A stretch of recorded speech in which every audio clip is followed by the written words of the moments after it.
Negara Indonesia merupakan negara kepulauan yang kaya akan sumber daya, sekaligus kaya akan keberagaman suku bangsa. Di antaranya suku Minangkabau,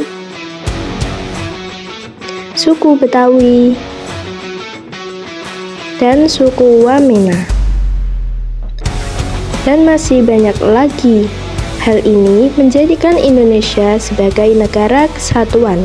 Namun, nyatanya masih banyak perseteruan yang timbul akibat perbedaan, sehingga perlu adanya sistem pertahanan dan keamanan negara. Bagaimana dan apa sajakah sistem pertahanan yang diterapkan di Indonesia? Nah, sebelumnya kita akan membahas apa itu pertahanan negara.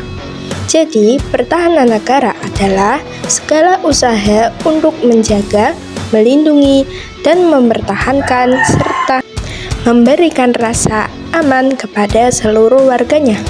Nah, tujuan dari pertahanan negara adalah untuk menjaga kedaulatan, keutuhan wilayah, serta keselamatan segala bentuk ancaman, baik ancaman militer maupun ancaman non-militer. Di Indonesia, jenis pertahanan negara terbagi menjadi dua. Yang pertama, pertahanan militer. Apa itu pertahanan militer? Jadi, pertahanan militer yaitu sistem pertahanan yang mengandalkan kekuatan bersenjata, seperti Tentara Nasional Indonesia atau biasa kita sebut sebagai TNI.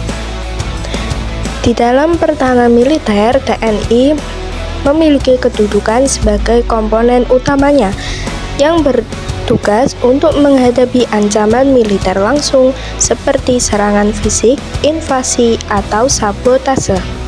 Yang kedua ada pertahanan non-militer, yaitu sistem pertahanan yang melibatkan seluruh komponen bangsa, baik pemerintah, swasta, maupun masyarakatnya untuk mempertahankan negara dari ancaman yang tidak bersifat fisik, seperti propaganda, sabotase, ekonomi, atau terorisme.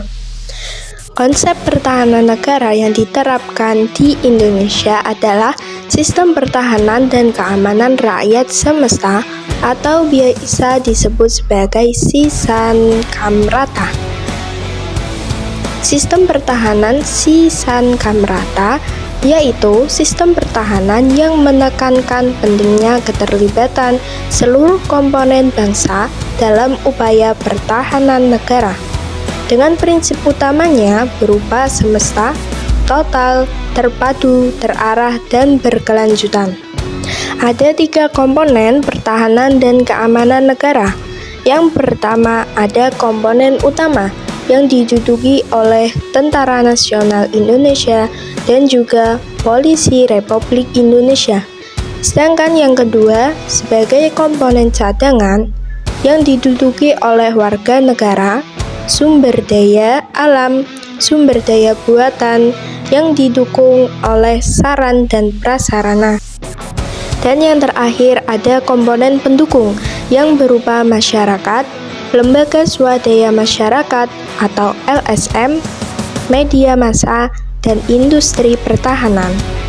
Untuk mendukung pertahanan dan keamanan negara dibutuhkan alat dan peralatan pertahanan dan keamanan negara yang berupa alat utamanya sistem senjata, yaitu ada tank yang biasanya digunakan oleh Tentara Nasional Indonesia Angkatan Darat, sedangkan pesawat tempur biasa digunakan oleh TNI Angkatan Udara, dan kapal perang yang digunakan oleh TNI Angkatan Laut, dan rudal yang diberikan kepada masing-masing TNI, yang didukung dengan komponen penunjangnya berupa radar, sistem komunikasi, dan sistem navigasi. Dan yang terakhir ada komponen pendukung yang berupa kendaraan teknis, senjata ringan, dan peralatan logistik. Agar tercapainya pertahanan dan keamanan di suatu negara, perlu adanya kerjasama, tidak hanya bergantung kepada kekuatan bersenjata, sehingga setiap warga negara dia haruskan memiliki kesadaran untuk bela negara. Kewajiban bela negara, yaitu hak dan kewajiban setiap warga negara Indonesia untuk ikut serta dalam upaya mempertahankan kedaulatan negara, keutuhan wilayah, dan keselamatan bangsa.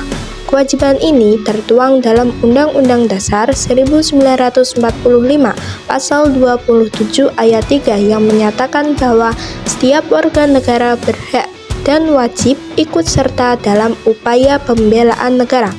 Mengapa bela negara itu penting?